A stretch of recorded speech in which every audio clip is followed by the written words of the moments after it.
The Conservative Party can never be trusted again. They haven't learned their lesson. You'd think, after 2024 being the zero-seats election, and most of them held on by the skin of their teeth, they might take it as a cause for some reflection, repentance, and restitution to the country they've ruined. No, no, no, no.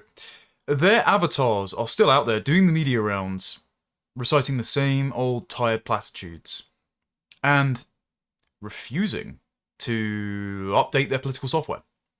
They live in a world of polite, politically correct fictions, and so because they refuse to learn their lessons, we can never allow them to hold power again. And I mean both the Conservative Party and the personnel that are increasingly defecting over to reform, because it doesn't matter what the label is on the lid, what matters is the contents, and if the same people and the same ideology permeate the parties, well, they're unfit to govern. The best example is Sir Jeremy Hunt, proof that the honours system is just a way of rewarding failure. Because Jeremy Hunt was the second longest serving cabinet member of the last government, second only to Sir Michael Gove. He was famously Health Secretary, Foreign Secretary, and then Chancellor under both the latest stages of Liz Truss, but Rishi Sunak. He stood up at the dispatch box saying that the NHS was the thing that he was most proud of in Britain. Throughout our history, our culture, it's the National Health Service, which, by the way, is just a massive unfunded liability, and no matter how much money is thrown at it, will continue to run at a deficit. Oh, and he also put loads of money behind a Muslim war memorial, because he's a champion of intersectionality in the Conservative Party. So he's had pretty much every position in cabinet. He's been rewarded for his part to play in ruining the country. And at the last election, he only held one of the safest Conservative seats in the country, which is Godalming and Ash, where Dr. Parvini has his cabin full of folios. He only held it by 891 votes. This remains one of the safest seats in the country, but if it is one of the safest seats by less than 1,000 votes, that means the next election truly could be the zero-seats election. Sure, it means losing it to the Lib Dems, but the Lib Dems are basically a luxury belief English ethnic party at this point, and the moment they get their share of diversity, well, I think some of their voters might break for the most racist party on the ballot. Anyway, Jeremy Hunt has written a book. Don't care about the title, don't care about its content. What is most interesting, though, is, like all of the hacks of yesteryear, he was invited to speak at the Oxford University Literary Festival. And he was interviewed by Sir David Starkey. And Starkey, though still a Tory, in both the historical and party sense, didn't pull his punches criticising Jeremy Hunt. And I watched the full interview. I'll link it down in the description. It's on Starkey's channel. One of the most infuriating experiences of my life, because you are watching a man struggle to remain ignorant, to refuse to learn, to not take any accountability, and just reiterate platitudes and received rhetoric to stay in his comfortable SW1 bubble. And the reason I want to play these clips is because you have to understand, most people in Westminster think like this. Politicians, journalists, people in think tanks, SPADs, pretty much everyone in the SW1 inner M25 ecosystem thinks like this. And so we just need a total clear out. Because none of these people are capable of admitting what the problem is, their part to play in it, and none of them have the courage to implement the appropriate solutions. Anyway, he said at the very start of the exchange that Britain's number one priority, because his book is apparently mainly about defence, don't care, probably not going to read it, like most of you. He said, at this point in time, where we're staring down the gun barrel of demographic and cultural obsolescence, where we're totally bankrupt, Jeremy Hunt thinks our number one priority is to project Britain's power on the world stage and be, quote, the world's policeman. And we have always been one of Europe's leading defence powers, if not the leading defence power. And this is a time when countries need to roll up their sleeves and play their part in making the world safer. And actually, if you said to me, and this was something when I was Foreign Secretary, I used to give all these speeches about how brilliant Britain was at this and that, and that's part of your job as Foreign Secretary. You're sort of salesman in chief for the country. And I thought, what is it that people really want from Britain? What's the single thing we could do that could most add value in the world? And I thought, actually, it is to keep the world safe, because most people recognize that we have historically had very good armed forces, and we don't want to go back to a world of might is right. I don't agree with Donald Trump on that, and I don't want to see the world carved up between America, China, and Russia, and I think that's a profoundly dangerous vision of the world. Well, we don't want to go back to a world of might means right, Jeremy. What do you think the British Empire was? Our doctrine was to have our naval capacity be twice that, at least, of our nearest rival, and so we won the world and governed it in the exact kind of humanitarian fashion that you envision. Because of our might, we bombed Zanzibar into submission within 40 minutes, just by sailing some gunboats at the coast and firing our cannons at them. Do you not think that that's might? Again, the idea that there is a neutral rules-based international order that everyone rationally subscribes to because nobody wants to get in a war with one another is also a fiction. The guarantor of the rules-based international order after the Second World War is the American hegemony, is American superior manufacturing and firepower, which they've now outsourced to their nearest rival, China. Also, at that time, America was having wars in Korea, in Vietnam, in Afghanistan, in the Gulf. It then, after the Cold War ended, because you've got this low-level conflict with all of those proxy conflicts involved, they then got involved in Iraq, Afghanistan, Libya, Syria, and now Iran. We've never had a peaceful, neutral, rules-based international order that has kept things peaceful. There have always been conflicts involving the hegemon, and the only reason we have had relative peace on the European continent, until very recently, is because the hegemon had a monopoly on force. So yes, might, it turns out, makes right.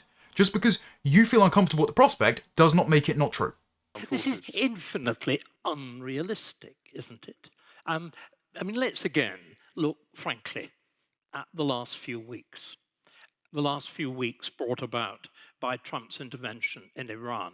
There is that wonderful remark about Warren Buffett that you only see who is wearing a swimming costume when the tide goes out. The revelation of Britain's absolute nakedness in defence. It has been genuine national humiliation. The ambiguity of our conduct, the inability of us to put a ship in the right place, the fundamental questions over the serviceability, the fact that so much of it is out of operation, the immediate revelations about the catastrophe of the Ajax program. Sorry, you're talking a good talk, but there is absolutely no connection with reality. We've just heard repeatedly from our leading generals, leading defense experts, that we are effectively naked. We spend more on defense than Israel, with infinitely less effect. But let's just pick another idea, that we have a generalized duty to world peace. Stark is right, by the way. Thanks to DEI, we have been depriving British men, those most likely to want to defend their own country, of the ability to do so, because the RAF has been calling them useless white male pilots, and all of the joint intelligence agencies have been recruiting exclusively women, minorities, Muslims, and the disabled and neurodivergent. And despite that last category, I'm still too pale to apply. We also have the lowest level of reservists since the Napoleonic War. We have one aircraft carrier. Pretty much all of our munitions manufacturing is joint enterprises with America. We have the highest electricity and energy costs in the developed world, and it turns out all of your military equipment needs fuel to run. But in our strategic review, the reviewers were more concerned about the climate change resilience nature of the equipment than whether or not they can afford to run it. So, net zero, DEI, and the belief in a rules-based international order that commerce and McDonald's will stop us from ever going to war again, all of those delusions have made us nowhere near fighting fit. And so, even if the Iran conflict were in our best interest, it isn't. Even if it did have a realistic prospect of success, it doesn't. We wouldn't be able to get involved in it anyway, let alone becoming the world's policeman, let alone fulfilling Jeremy Hunt's moral fantasies from a leafy, largely homogenous, formerly safe Tory seat, which, at least he thinks, would suffer none of the consequences of a catastrophic war or replacing your own population and your own armed forces. This seems to me to be a very, very odd notion. Only the kind of power that we were in the 19th century can possibly do that. You are talking, the guardian of world peace has got to be a hegemon. The last time we had remotely the powers of a hegemon is about 1918. Well, okay, let me deal with some of the nonsense in what you've just said. Just supreme arrogance. Again, that comment alone should disqualify him and his party from ever holding power. And there's probably about 10 pages that go into enormous detail about the terrible shortcomings in our defence offer. I don't pull my punches on that. It's one of the reasons why, incidentally, I increased defence spending to 2.5% when I was Chancellor, because it's something I felt very strongly about.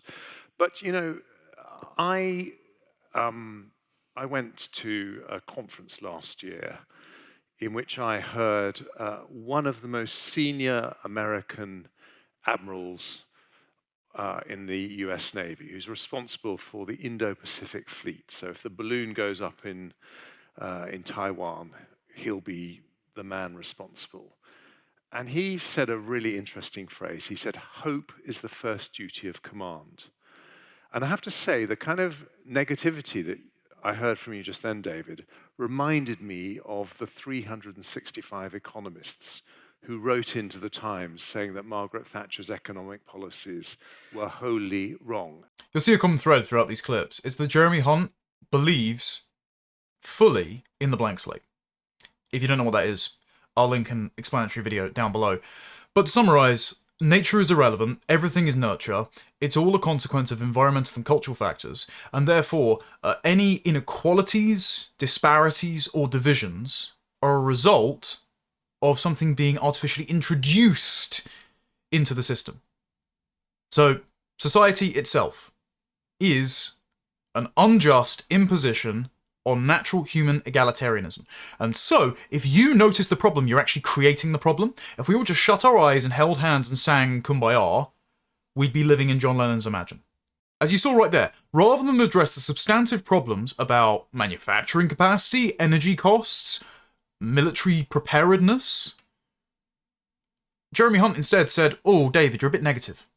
As if we could just wishfully think our way into being capable of fighting and winning a world war, let alone being the world's policeman.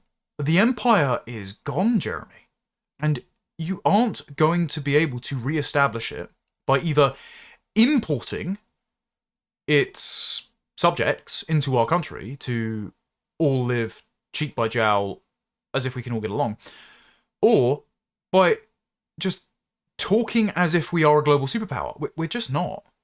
And we aren't because of the economic and cultural and climate policy decisions that you, while in cabinet, made. And I have to say that I accept 100% your charge that our armed forces are not able to do what we need them to do, and we need to do a lot more, and we need to do it fast. But I don't accept that we can't get them to the place they need to be. And I would say that if there is a country that has the potential outside the United States, if there's a democracy that has the potential to build up its armed forces so that they can be a force for good in the world, then it's probably the US, Britain, France, perhaps Australia and Canada. But it's a very small list. And the question is whether we actually are prepared to roll up our sleeves and do that. And am I saying that we're going to be the world's policeman on our own? Of course not. Completely unrealistic. But should we work together with other countries who say that we don't want to go back to a world in which might is right, in which countries are able to just invade their neighbors. Well, it just so happens there are lots of other countries that agree with that. Japan, Korea, Taiwan, Australia, New Zealand, Canada. And I think one day America as well, because I don't think that Trump is America. And I think that we should always hold the door open to the world's most powerful democracy, however much we worry about the direction. Yeah, if we all just get together and tell each other polite fictions, then the wolves currently howling at our door will just get bored and go away, I suppose. And the most telling part of that is at the end, he says, well, eventually America will come round to our way of thinking because Trump isn't America, and I'm not defending America's most recent foreign policy venture in Iran, but the idea that America's monopoly on the use of force as the world hegemon was not the guarantor of safety for Europe, Japan, South Korea, the Anglosphere, the UK, following the Second World War, which then allowed you to renege on your defence spending and then expand your welfare states to pay for Somalians to sit about in subsidised housing forever. The idea that wasn't the case, the idea that America's might didn't make your delusion of human rights, Jeremy, is just that, a delusion. And Starkey picks up on this delusion. He holds Jeremy Hunt to task here after pointing out that it was the Conservative government under Chris Skidmore and Theresa May that wrote the net zero by 2050 target into law with an amendment to Tony Blair's Climate Change Act. He charges Jeremy Hunt of sounding in his book and on the stage no different from a Labour Party politician, from one of the members of Blair's cabinet. And this is exactly the problem. The Conservatives didn't just entrench Blairism, they expanded it, and under Boris Johnson, they accelerated it to the point where Blairism is struggling to stay on course, because even Tony Blair would have known that 1 million or more third world immigrants every single year was just too much for the system to handle without arousing the ire of the native population. And so David Starkey tells Jeremy Hunt, you're basically a Labour centrist politician. And Jeremy Hunt denies it, and then justifies exactly why Britain needs to pursue net zero despite making up 1% of climate emissions, because he believes that if Britain does it, he will lead by example, and the Chinese will realise, oh yeah, we should probably sabotage our industrial base, our imperial ambitions in Africa, our growing economy, and our intent to surpass America as well. Why don't we just follow Britain off the cliff into really expensive energy bills and total geopolitical irrelevance?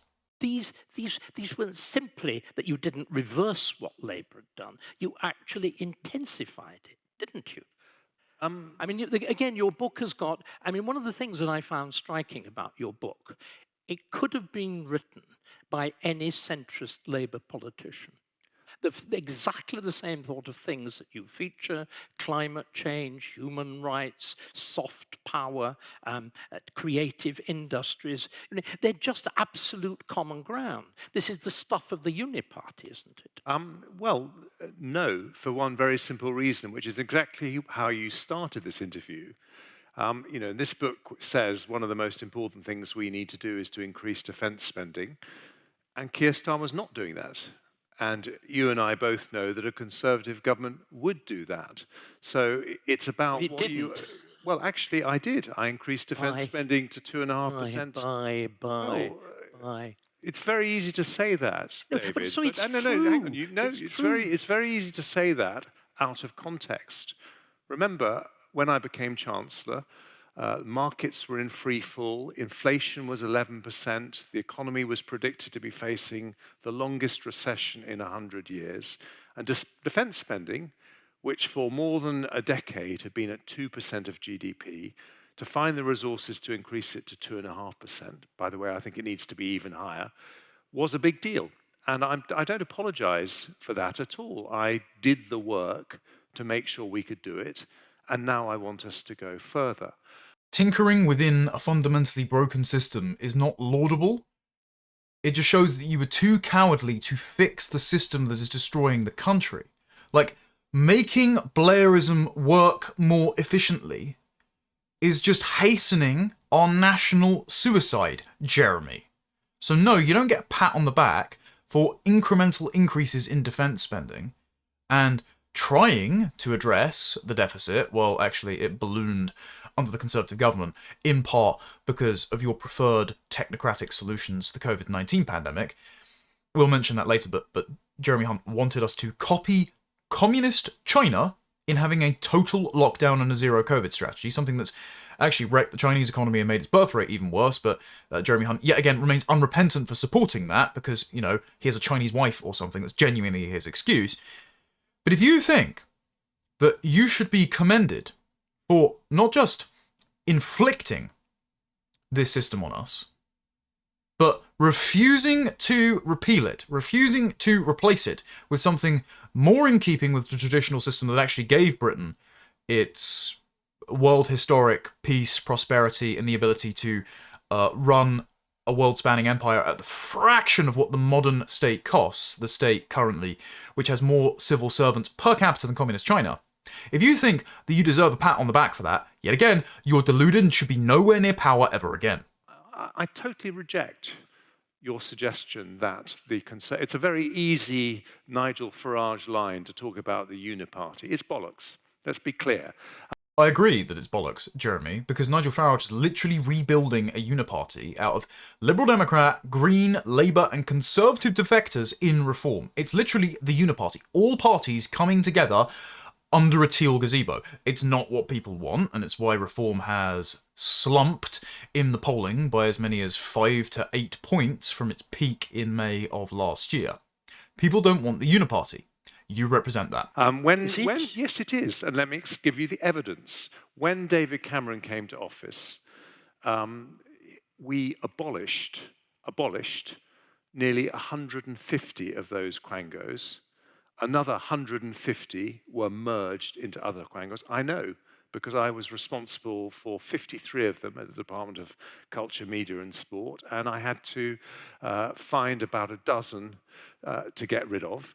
Francis Maude's civil service reform programme cut the size of the civil service by 20%. Okay, and now it's grown to the largest it's ever been. There are 444 quangos. State spending is about half of actual GDP. GDP per capita has been falling consistently. Growth is at 0.1%, and it wasn't that well under your government when you were Chancellor, Jeremy. So you're sitting here saying, well, we made these hypothetical changes back in the 2010 government. Okay, you were in power for 14 years and everything got worse. So these appeals to, again, marginal tweaks within the system, when the system continues and the system itself is the problem, and the secondary problem is incapable politicians like yourself who lack the courage to actually completely overhaul the system. If the system is the problem and you won't change it and you still refuse to change it, then you are the problem. I won't pretend that at that time, the biggest challenge we faced as a country was financial. We were about to go bankrupt, and the biggest focus of David Cameron and George Osborne was how to reduce the deficit.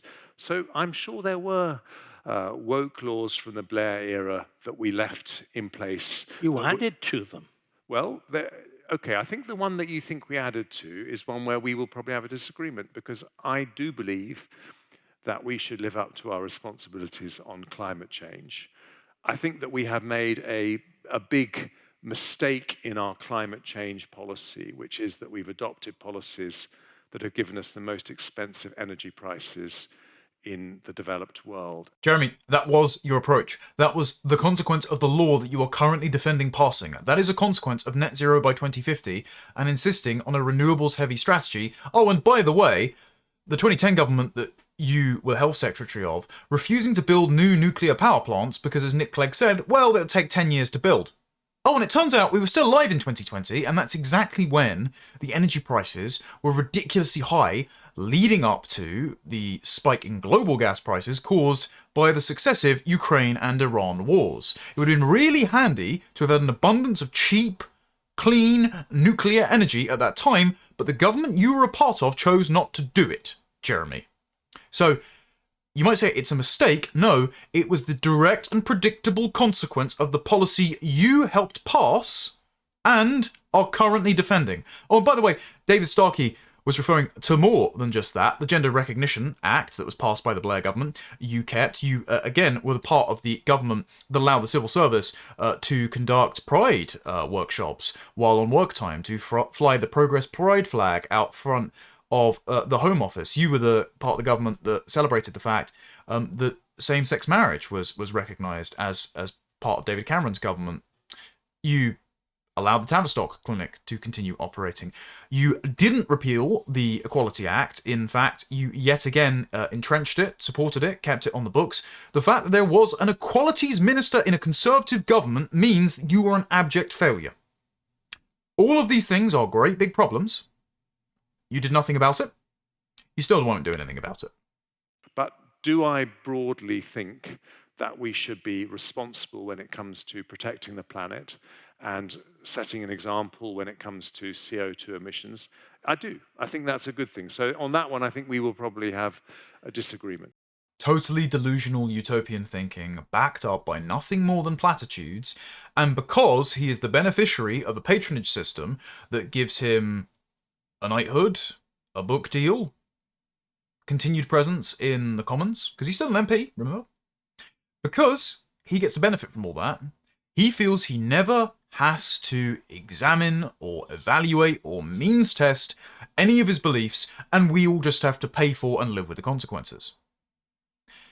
People that think like him, whether in the Tory party or increasingly in Reform, definitely in Labour and the Lib Dems, should not be sitting in the House of Commons. I say the Lib Dems, by the way, because the exact same kind of thinking as Jeremy Hunt is on display in the Liberal Democrat Party. This is Max Wilkinson, an MP for the Lib Dems, who says that X, under Elon Musk, has become a massive problem because it allows people to criticise immigration without being censored.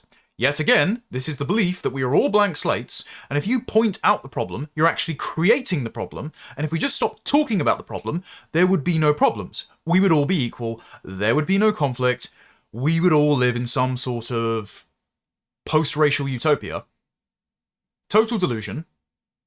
But the consequence is always you being censored and suppressed and having to live with the horrific consequences and costs of mass migration and more crimes. We obviously have social media, which is a massive problem at the moment for engagement. I'm tempted to say, how you make your voice heard as a citizen in 2025 in the UK. Set up an X account and start writing some sort of nativist content, and it will go around the world really, really quickly. Your voice will be heard as quickly as you want it to be. Not in a way that I would be comfortable with, and I would suggest probably not in a way that most people on the panel this evening would be comfortable with either. But that is a really easy way to get your voice heard. Get some content about, how you think immigration's too high, or immigration is the big thing that's tearing the country apart, etc. And that goes around the world because social media run by the world's richest man, X, is now making sure that you can have your voice heard in a really easy way that you couldn't in the past. Yeah, Max, God forbid the general public speak about the number one issue that matters to the electorate, and God forbid they speak about it in a nativist way, which just means we would quite like our political system to prioritise us and our needs first, over that of random foreigners, special interest groups, and sexual perverts. Though if it didn't prioritise sexual perverts, I suppose there wouldn't be any MPs in Parliament save Rupert Lowe. But you can see how Hunt thinks the exact same way, and so if the Liberal Democrats do win the next election and unseat him, there's going to be absolutely no change in his constituency. And you can see this because Hunt believes that Britain has this magical thing called soft power. He thinks that if we just allow our universities to become a revolving door for foreign students, specifically Chinese students, because he met his wife at university while she was recruiting for more Chinese students, so I'm sure there's no vested interest going on here. By the way, his wife, I think used to, I don't know if she still does, host a TV show on Chinese state-funded TV. He thinks that if we just fill our university sector with foreign students, then they will become enlightened to the values of liberal, secular democracy, all these things that, we don't actually have and aren't even that desirable, and they will export that from Britain around the world, and we will project our strength. We will have this sort of liberal international utopianism just by putting the sons and daughters of the CCP through a 3-year course in the humanities and telling them to read Shakespeare in a queer way or something. One of the central things in your book, I think, forgive me, is a vanity. The notion of soft power is pure vanity. Power is real. Power depends on the ability to muster force. The shame of Britain over the last few weeks demonstrates when you try to strut above your strength. Soft power is an illusion. It's a myth. It's a comforting myth that we've sold ourselves. It was part of the late imperial notion of liberal empire that we were there for the benefit of the natives. And it is simply that vanity projected into a post-imperial world. But can I just, again... No, I think you've got to let me respond. Okay, because fine. if you're going to talk nonsense, then you have to let someone respond to it. You use the word... I never accuse you of talking nonsense. But you've made very direct comments about the arguments in my book, so I'm going to make very direct comments about the nonsense you're talking. And the example I want to give is from this very university. So when I was a student at Magdalen College in 1985, I came up. I was perhaps the only Tory in my college. There weren't very many of us, but I was a proud supporter of Margaret Thatcher. Again, Conservatives microwaving Thatcher's legacy to try to coast off the fumes of their dwindling legitimacy. Also, I'm not an anti-elitist. I just think our current elite are moral reprobates and woefully misinformed and terminally SW1-brained. But there is a problem with all politicians being PPE grads from Oxford and Cambridge succumbing to this same kind of, not just groupthink, but this weird snobbishness about their own politics related to their own social station and their membership of various social clubs where, you know, they all get dinner in the Carlton Club, or they all go to the Spectators Christmas party, or the annual garden parties it throws.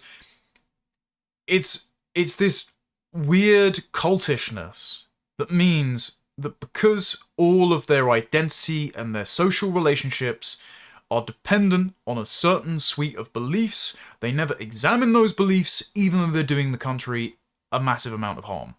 And so I would quite like an informal moratorium of just selecting MPs from the cadre that the Conservatives did and continue to do, because David Cameron is still swanning around Oxford looking for DEI hires to put forward as future Conservative candidates. I would really like a moratorium on selecting candidates to parachute into constituencies that they don't live in from the pipeline of private school, Oxbridge, PPE degree, SPAD, lawyer, think tank. Like, there are people beyond that sphere who have a lot more sense than anyone like Jeremy Hunt. And I had a Chinese friend who was a postgraduate student who came over to study with her husband. And I bumped into her one day in the quadrangle. And she said, "What are you doing?" And I said, "I'm going to a JCR debate where I have to speak in defense of the poll tax." It wasn't my most popular wicket at the time. And so I said, "Do you want to come along?" And she came along. And then we had actually, I was literally the only person in the room speaking in favor of the poll tax. Everyone was against me, but it was a good student debate, and it was very good humoured. And she obviously was quite curious because the person speaking for the government was in a minority of one, and yet we were having a good-natured, good-humoured debate. We both left the college in 1988, and she went on to become one of the demonstrators in Tiananmen Square. Now, I don't know if it had anything to do with that experience, but I do know that when she arrived, she was a strong supporter of the Communist Party and a strong supporter of Chairman Mao. And something about being here changed her view. Oh, right. I guess when we take in every Indian, Somali, and Pakistani jihadist from all the corners of the globe and just put them through a 3-year PPE degree at Oxford, fully funded by the taxpayer, of course, because eventually they'll go and like stand in front of a tank with their shopping bags or something. I mean, again, a totally delusional anecdote, told in the typically coached, charming private schoolboy way that obscures the fact that underlying all of this is the ideological fiction that we are all blank slates, we all share the same sort of yearning for freedom and consumerism and liberal democracy. And if you just like pick the ideological lock using Britain's university system or exporting Disney movies overseas or something, then every single country in the world will be governed in exactly the same way as us.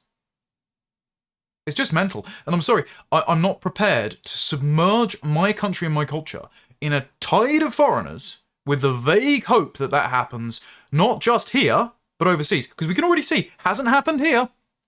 Luton, Leicester, Birmingham, Blackburn, Bradford, an infinite list of towns and cities that have been terraformed into ethnic colonies from the Indian subcontinent. Because it turns out that although you might have been able to persuade your Chinese friend to stand against communist tyranny, Jeremy, if you get people in sufficient numbers in countries or in colonies that then look like the countries they came from, they recreate the conditions that are most familiar to them rather than conform to an abstract set of political principles or a foreign culture that they did not inherit from their parents. And that is what I mean. And Oxford is one of the greatest universities in the world. And one of the reasons it is a great university is because it attracts brilliant minds from all over the world who then go back to their countries with whatever it is that they've picked up here. Now, I'm not prepared to chuck all that away and say that that kind of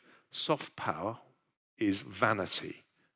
That is absolute rubbish. That is one of the most... I'm not. But for the simple reason, Jeremy, you're now giving us a sweet little anecdote about It's not Oxford. a sweet anecdote, it's an example. It's a very important one, and unlike you, I've been a university teacher. I believed in this. I practiced it. Okay. It is centrally important. But that is not national. That is not the projection of the kind of myth that I'm talking about. That is a specific institution, one that I would passionately defend too. We're talking about something else. We're talking about the antics on the public stage. We're talking about the mouthing of platitudes, the shaking of hands, the kind of activities you undertook as foreign secretary. In this book, hang on, in this book, I do point out that we are ranked third in the world globally by independent consultancies for the extent of our so-called soft power. That's the sort of the reach and the influence of our culture. And one of the most important factors in that ranking is the fact that we have 400,000 students from all over the world who come and study in British universities, second only to the United States. And that's one of the reasons they give us that ranking. And they describe Britain as having soft power. Did you catch that? Jeremy Hunt defending 400,000 foreign students coming into the country every year.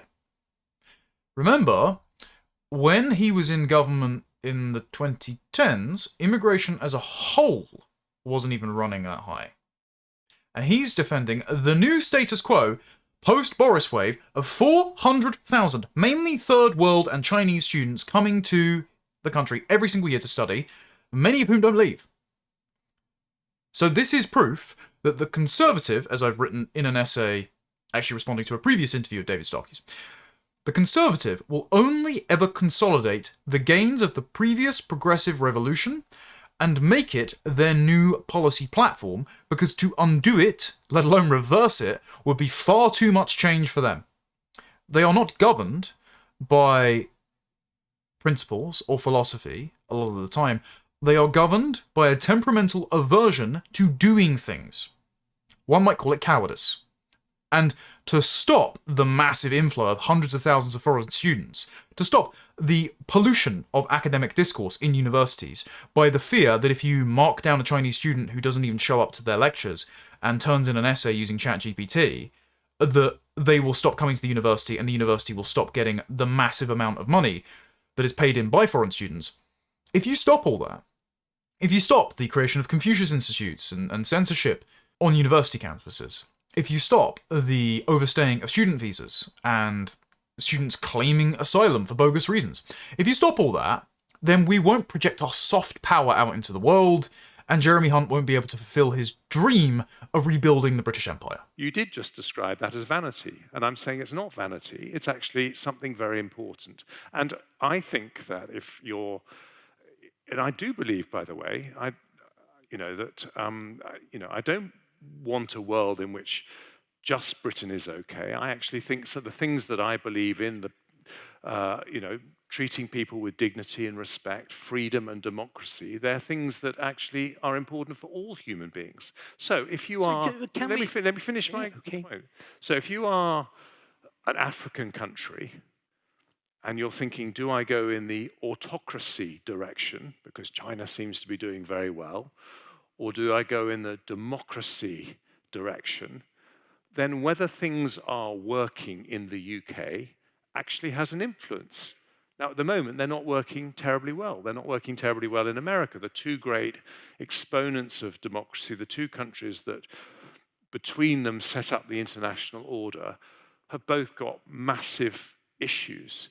And I want us to sort those out, because I do think that the power of example is something very important. Hunt is just a liberal. He believes that literally everyone, everywhere, has the capacity to think the exact same way, that there is a universal system of governance that is preferable to all people in all times and all places, and it is our responsibility to embody that, to convince other countries and other civilizations to copy us. The premise here is that everyone is exactly as rational as each other and has the same interests despite climate, history, heritage, culture. Do you think most of these civilizations even have a frame of reference to the things that you like, Jeremy? You know there are African countries that don't have a concept of time in the future. You know there are African languages that don't have a word for democracy. No, you probably don't, because you exist in a state of blissful fucking ignorance, living in one of the formerly safest Tory seats in the south of England, which diversity has not yet ruined. You don't think about these things. Instead, you get paid handsomely to go on the speaker's circuit and publish books that nobody will read, pontificating about the prospect of projecting our soft power overseas, using our world-class culture and university system, while the populations that built and sustain those things are being substituted out by the immigration policies that your government ran and you continue to support. And this is why David Starkey accused Jeremy Hunt of being a delusional, universalist, rootless, international, liberal cosmopolitan, an anywhere person in the David Goodhart conception of the somewheres and the anywheres. Hunt then has the gall to tell Starkey he is completely wrong, and then goes on spouting the exact same blank slate myths that have been implicit in all of the positions he's advanced before, by saying that every human being aspires to live with freedom, dignity, and respect. Every human being wants the exact same thing from the political system that just so happens to be Jeremy Hunt's favoured one. Because he's just an ideological liberal, all of the Tories are, they haven't learned their lesson, they cannot be trusted. Tribal societies cannot democratize. If we've not learned that lesson from Afghanistan, from Libya, from virtually everywhere that we've tried it, we constantly tie ourselves in knots. I mean, I'm fascinated by this. I think we're now getting to the absolutely fundamental question. This is why I said I felt you really were part. And I'm not using it as a term of abuse. I'm not doing a Farage. I'm trying to analyze why I think you are part of that world. You seem to me, you'll be familiar with David Goodhart's two categories of the somewheres, the rooted, and the anywheres, those believers in universalism. You are fundamentally a universalist. You believe, you've just said now, all human beings are entitled to this, that, the other. But isn't that, A, a deep myth, and B, isn't it profoundly unconservative?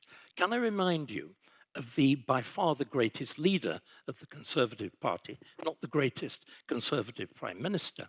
Can I remind you of Disraeli, In the speech after he'd given the vote to my ancestors, because my father was a toolmaker as well, so the skilled working class in 1867, in that great speech that he gives first in Edinburgh and then in the Free Trade Hall, he justifies it. And he said, in a progressive country, and Britain, this is seventh decade of the 19th century, Britain is a progressive country. Change is inevitable. And interestingly, the Oxford Dictionary of Quotations scandalously abbreviates the quotation at that point, because what Disraeli went on to say was, it's not a question that there will be change, there will be, it's what sort of change. This is my problem, by the way, with conservatism as a philosophy, and I greatly respect Professor Starkey, but I disagree with him here. I don't think all change is inevitable. I think that conceding that framing means Tories end up consolidating the gains of Whig progressive revolutions. And it's why Jeremy Hunt is now in the position of calling himself a conservative, but thinking 400,000 students every year from the Third World and China to project our soft power onto them so they can export liberal values overseas and institute regime change, like a kind of cowardly Gladstone. That's why he thinks that way while calling himself a conservative. Because to undo that change would be unthinkable. Conservatives have already committed themselves to change, only gradually, in a way that doesn't spook them. Instead, as James Burnham pointed out, the only position outside of that false dichotomy is to be a reactionary, is to say, is this change necessary? Did it need to happen? Was it desirable? Can it be reversed? If so, how can we reverse it? A mass migration, for example, was not an inevitable or necessary or desirable change, and so it doesn't just need to be paused, it doesn't need to be managed through integration efforts like the Michaela School, one of the Conservative government's darlings. Now, the model for education under reform, as Suella Braverman cited in her speech as, well, cosplaying as the Shadow Education Secretary. No, it needs to be halted and immediately reversed. And that would be too much for the Conservative, who, even as David Starkey says, abides by the Disraeli definition of conservatism. Also happens to be the Prime Minister that Suella Braverman likes most. Is it change in accordance with the traditions and customs of the country, Burke, or is it change in accordance with rootless, international, liberal cosmopolitanism? You are a rootless, international, liberal cosmopolitan. Well, all I can Come on, boast about it. The whole book is about that. Right, okay. Well, all I can do is say that I think you're completely wrong to say that conservatives don't believe that all human beings have aspirations to being treated decently, to living in a free country, to living in societies which treat them with decency and respect. That's not the same as saying that we have a duty and an obligation to impose that on other countries. You literally have already said you would like the UK's university system to act as a means of transmitting universal liberal values out to countries that you define as unfree. And also, you said that your ultimate aspiration is for Britain to be the world's police alongside America, Australia, Canada, Europe, Japan, and South Korea. So you have said that we have a moral duty to do that. And also, no, not everyone wants the same thing, because support for Sharia law, for example, in Afghanistan is overwhelming, which is why the Taliban were able to come back, and the puppet regime installed by the US and the UK during the occupation there that was practicing abhorrent things like buckabazi and farming and distributing opiates to addict their own population. That's why that collapsed, and the Taliban have come back, and despite things that Jeremy Hunt and I, a critic and opponent of Islam, would consider repressive, such as denying women the ability to have an education and putting them in black bin bags in 40-degree desert heat, well, they seem to be getting on just fine with the consent of the Afghan population, who want doctrinaire Islam, who think that is proper, who do not value things like freedom and liberty and democracy, who instead value things like piety and propriety and purity.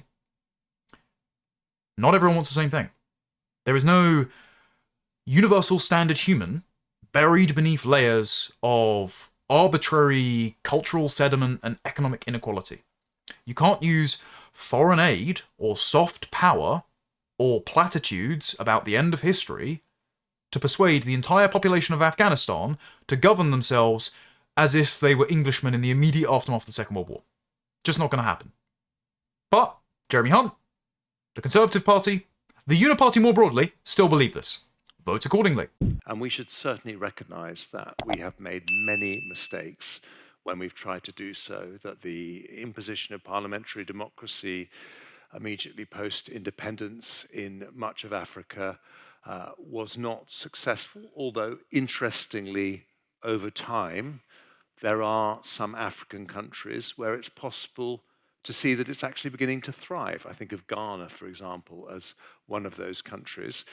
But you can point to huge failures in Iraq and Afghanistan, and we should certainly absolutely recognize those failures. So this is not about imposing our system thoughtlessly on others, but that is not the same thing at all as saying that every human being aspires to living with the freedom and dignity and respect that we want for ourselves and our families. It is exactly the same thing, because you believe in a universal system of politics that is preferable and allows people to best make use of those freedoms and pursue those things that you think every single human being wants.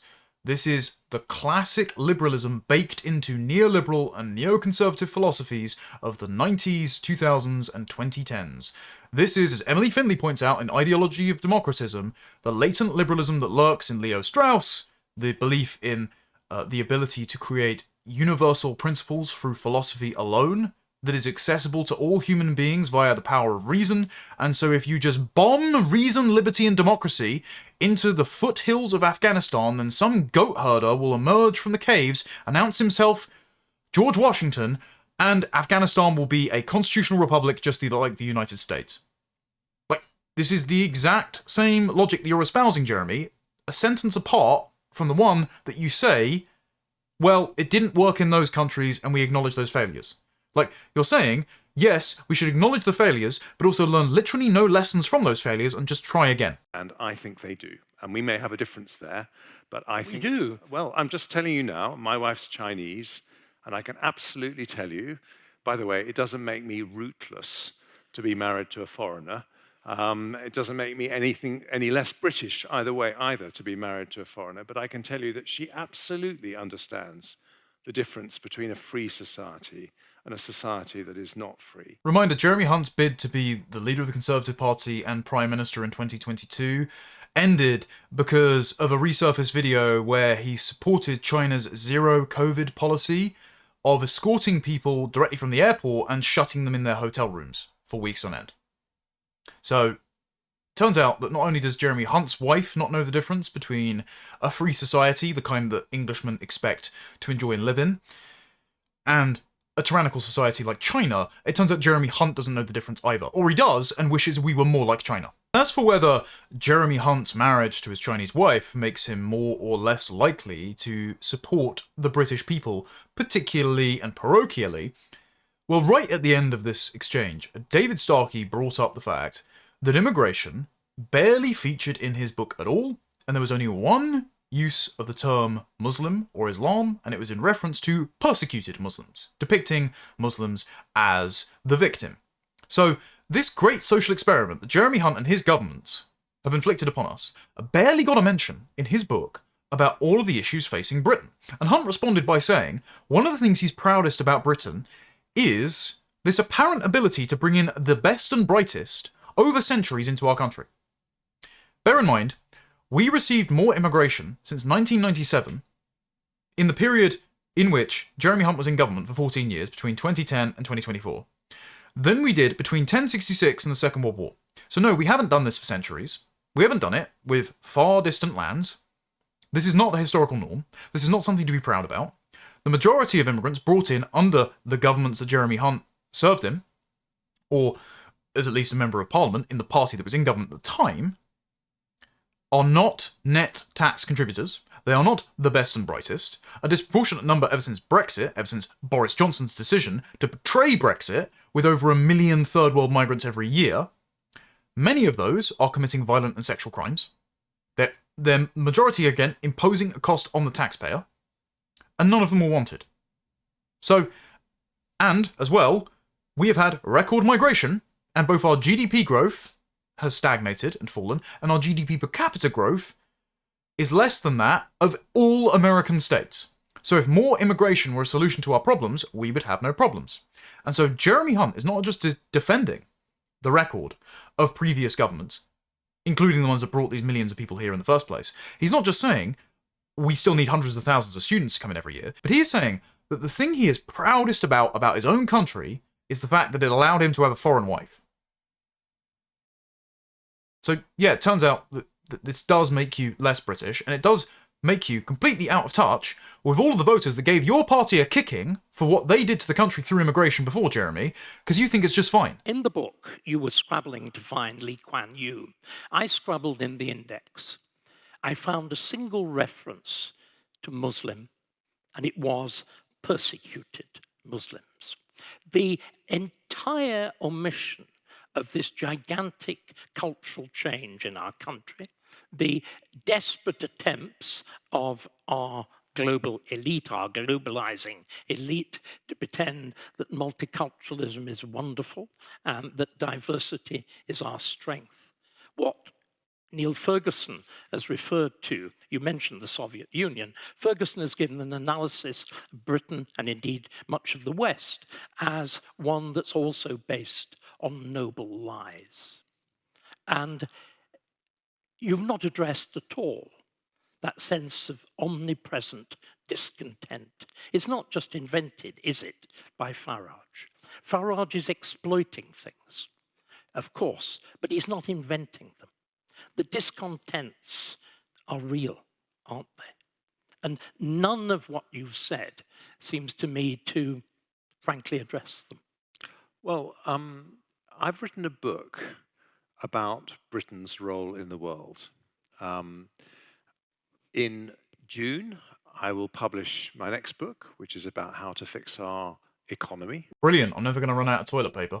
Also, how do we retain our role in the world if our own population is no longer British and aren't capable of the same level of cultural projection or economic industriousness as the people you have in mind when thinking of us as a renewed global superpower again, Jeremy? I think we have lost our confidence, but we have a lot we can be proud of. There's a lot of potential, and I think we should get our mojo back at a time when the world is becoming very dangerous. As you say, the rules-based order is, I don't think it's collapsed, but it's in a period of transition.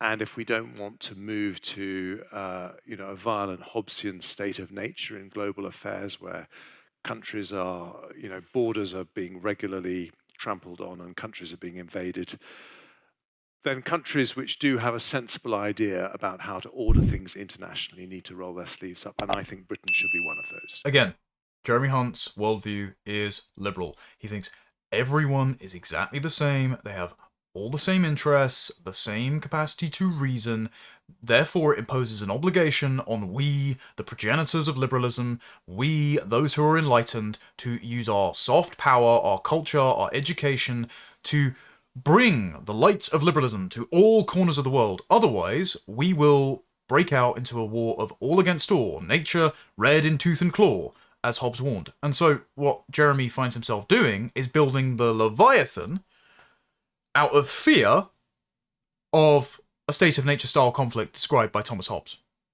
Thomas Hobbes was a liberal, and his solution to conflict would be to build a kind of total state, which is why the Conservatives, to manage community tensions from the people they imported into our country, created the College of Policing, which then developed the Hate Crime Operational Guidance, which then developed non-crime hate incidents. It's why they expanded the Public Order Act and passed the Online Safety Act to further fine and imprison people for saying offensive things, both online and in person. It's why they sit at the centre of the competing community groups and boil their differences down to purely ideological concerns and say we must at once tackle Islamism and the far right, aka the most authentic, doctrinaire version of the faith that we've imported into our country and keeps blowing up pop concerts and raping children, and people noticing that they keep blowing up pop concerts and sexually abusing children. We have to tackle those things because the people slightly causing the problems and the people noticing the problems are just as bad as each other, and otherwise, religion is a purely cosmetic oddity that does nothing more than provide different rituals we can all attend, various foods, and exotic forms of dress. The Conservative platform is that of Hobbes's Leviathan. It is that of a nationwide Michaela school, which is why Kemi Badenoch, heir to David Cameron and Jeremy Hunt's diversity drives to make the party less pale, male and stale, to make the party less nasty, is now responding to the fractured ethno-cultural environment we now face with concerns mainly about anti-Semitism rather than anti-white hatred, and by appointing a Robert Toombs, the guy that said you can learn to be English at the Now in England conference, with developing an integration strategy and patriotic national curriculum based on the Michaela School. I do not want to live in the Michaela School, but that is what the Conservatives are offering if we ever allow them anywhere near power again. And again, that includes Conservative defectors that have hopped over to reform and remain unrepentant about the ideology that informed the last Conservative government that they were a part of. So that would be my first point. My second point, this point you make about multiculturalism, well, this is not a book about what happens inside Britain, but I do have a chapter on the migration crisis. And let me tell you where I'm coming from on this. I am married to a foreigner. I think that one of the best things about this country is the fact that over centuries we have welcomed the brightest and the best from all over the world, whether it was the Huguenots, the Jews, people who've come from our colonies. London has always been one of the world's most successful cities at integrating people from many, many different backgrounds. These are all myths. They're politically correct fictions that obscure the fact that hundreds, thousands of completely optional murders and rapes have been happening over the last decade or more because men who never needed to be in our country were brought here by the current Labour government and Hunt's Conservative government. And what Hunt is saying is, he is prouder of our country the less British that it is. That is a traitorous mindset.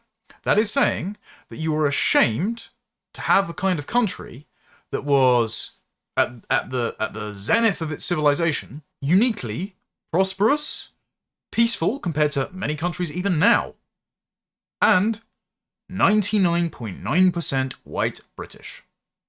Apparently, for the Conservative Party, being a cohesive people is a point of shame. I don't think so lowly of my countrymen, or myself. That is small Let me numbers. finish. Let me Very finish. small numbers. Let me finish. Thank you.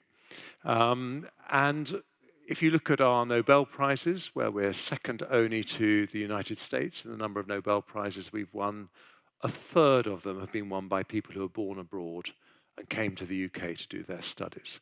I think that's been intrinsic to our success, but I am worried, which is why I take the position that perhaps would surprise some people that we should be willing, if necessary, to leave the ECHR. I am worried that the social contract that has allowed us for centuries to attract the brightest and best from all over the world is under threat because we've failed to tackle illegal migration.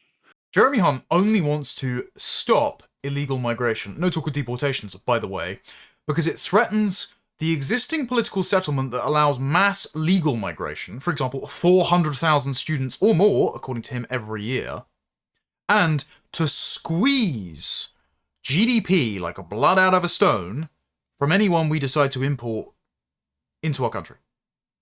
Jeremy Hunt's primary concern is not the British people. In fact, an ethnically homogeneous country is a point of shame for him. Instead, his primary concern is allowing immigration, legal immigration, to continue without a political backlash. So you have to be seen to be tackling illegal migration, the most offensive, visually stark excesses of the migration system, so that people will forget about mass legal migration, hypothetically. They'll just not notice when their high street is full of businesses that cater to the hundreds of thousands of Indians and Africans and Pakistanis and Afghans brought into their country over the last few years. They'll just walk around with their eyes shut, apparently.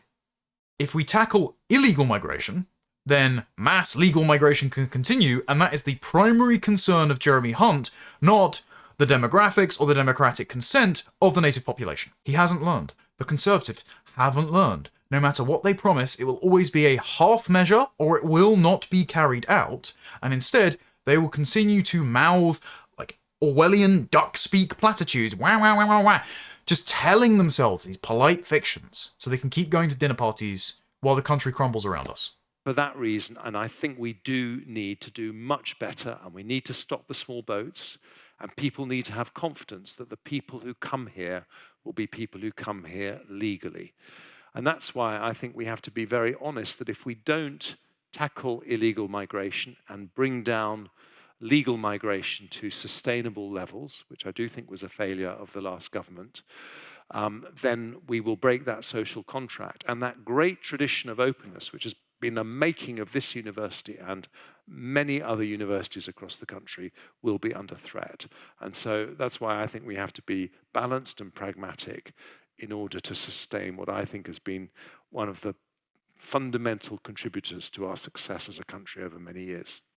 His primary concern is the system, not the people. And by the way, he thinks sustainable levels of migration are, as he already said, hundreds of thousands of foreign students coming in, making our university sector dependent on their tuition fees, changing the culture, because he vaguely hopes that our values will be exported in a form of soft power to conduct liberal regime change in foreign countries. Jeremy Hunt and the Conservative Party are universalist liberals. They love mass migration. They will look you dead in the eye and tell you it is not a problem. And their tweaks to it will be, at best, reducing mass migration from 1.2 million to still hundreds of thousands every year. The majority of people in this country don't just want all illegal immigrants deported, but a large number, 45% according to YouGov, want millions of legal migrants to be sent home too. They don't care how they came, they don't care if they're settled, they just want them to go because they don't feel their country is familiar. Everything's too expensive, and it's like you moved without actually moving. And so you can keep telling yourself, Jeremy Hunt, that you're very proud of the openness and tolerance of our society. But that's not highly valued by the majority of the British public. They think what you've done to them is awful. And that's why you don't deserve ever to be near power again. Fortunately, I don't think there's much of a risk of that for the Conservative Party writ large. This is the latest YouGov polling, and bear in mind, YouGov had the most accurate polls at the last general election. The Conservatives are set to be dwindled down to fewer than 50 seats. Those are rookie numbers. We've got to keep driving them down. 0 seats is the goal, ladies and gentlemen. 0 seats. And it's 50-50 as to whether or not Hunt's seat in Godalming and Ash will actually flip to the Liberal Democrats. But whether or not it does, there won't be much of a difference anyway. But at the moment, Reform UK are projected to win 270 seats. That's majorly down from their polling peak last time around. And that's in part because they've taken on too many Tory defectors and people feel that they're morphing into the Uniparty. Bottom line is, the Tories, whether in the Conservative Party or in Reform, and the Uniparty more broadly, in the Liberal Democrats and Labour, SNP, Plaid Cymru, they don't deserve to ever hold power again.